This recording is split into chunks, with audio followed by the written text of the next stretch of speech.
Oi galera, hoje estamos aqui participando do festival Motim, que é produzido e feito pelos estudantes de rádio, TV e internet.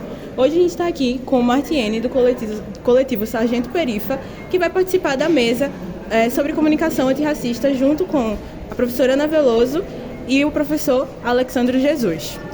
E a primeira pergunta que eu tenho para tu é o que é a comunicação antirracista hoje em dia e qual o papel dela dentro e fora da universidade.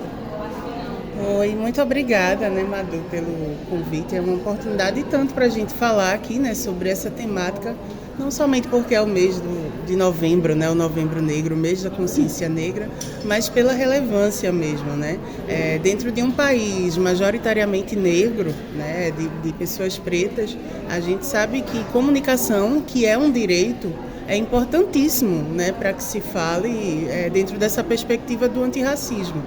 Porque se a gente tem a missão, enquanto comunicadores, enquanto jornalistas, radialistas ou qualquer outro comunicador, dentro da nuance de profissão que escolheu, de informar para transformar, a gente não noticia somente para noticiar. E esse público é o Brasil, é o país. Se a gente está falando de Brasil, a gente está falando de país, a gente está falando de um público majoritariamente negro.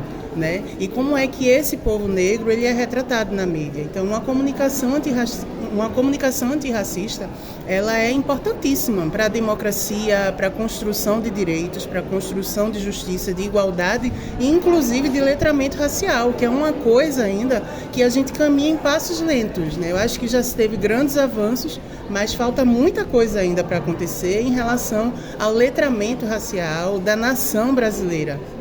Aí eu queria saber um pouquinho, porque você faz parte do coletivo Sargento Perifa, que é um instrumento de comunicação, principalmente um instrumento de comunicação antirracista. Aí eu queria que tu me falasse um pouquinho sobre como é participar do coletivo, como vocês fazem o coletivo acontecer, as dificuldades. A gente cria o coletivo no auge da pandemia, no dia 28 de maio de 2020.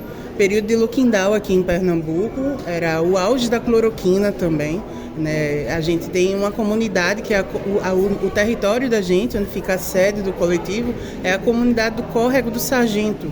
E aí o primeiro passo que a gente faz, fica no bairro de Linha do Tiro, na zona norte do Recife. O primeiro passo que a gente dá para apresentar o coletivo para os moradores, dentro da ideia de que o Córrego do Sargento ele só era retratado por coisas negativas, que é muito comum isso acontecer em diversas outras periferias do país, quando se trata de jornal policial, por exemplo, a ideia era a gente ir no porta a porta, conversar sobre criticidade midiática, educação midiática, porque a gente também entendia a partir das nossas próprias famílias. Minhas mães e minhas tias, elas assistiam, comiam suas coxas de frango em frente ao jornal policial, do meio-dia, enquanto assistia o seu próprio genocídio negro. E isso me incomodava um bocado, assim, como se não tem criticidade para isso, para dar audiência para esse tipo de jornal que está só deteriorando a favela. Então, vamos trabalhar com essa missão de,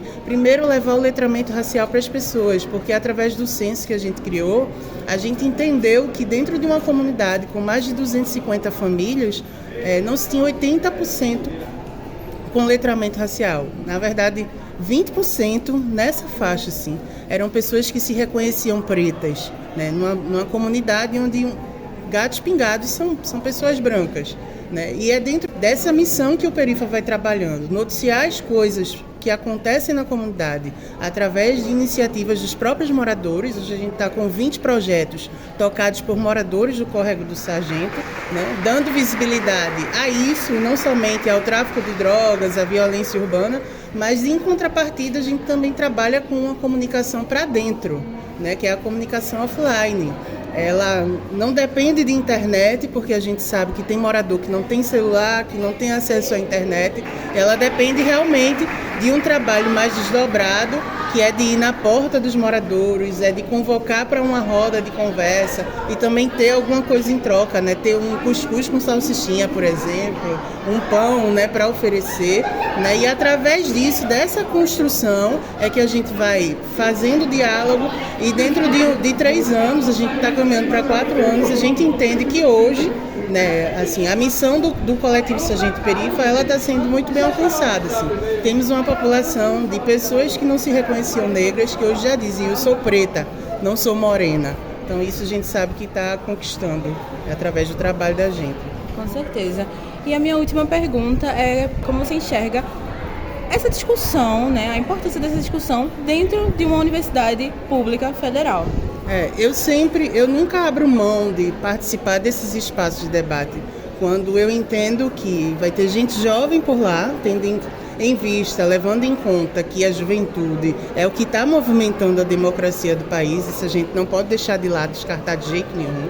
As redes sociais estão aí para comprovar isso, né, através da política e tantas outras coisas que aparecem nela, e quem está fazendo isso são os jovens. E a outra coisa é falar de comunicação. Eu estou no núcleo de comunicação, estou no Centro de Artes, né, de Comunicação da UFPE, e eu sei que o jornalismo ele ainda é visto para a população brasileira como a mídia hegemônica, né? Aquele jornal da TV Globo, né? Da mídia tradicional. E eu quero contaminar pessoas através do jornalismo independente. Então, para mim, essa é a maior oportunidade, né? Sempre que aparece a oportunidade de estar na universidade, eu levo o Perifa para falar do jornalismo independente, para falar de que, enquanto jornalistas negros, a gente tem uma missão, né? Porque a gente vem da favela e continua na favela, né? A gente noticia, não é feito um repórter de Boa Viagem, que vai na favela, noticia o crime e vai embora, né? A gente noticia e fica lá, né? E o que é que a gente está fazendo para transformar o nosso território? Isso está dentro da perspectiva da gente de ocupar esses espaços, pisar nesse território e fazer essa fala para contaminar, né? Tanto jovens quanto outros comunicadores negros que estão ingressando, né, no caminho da comunicação.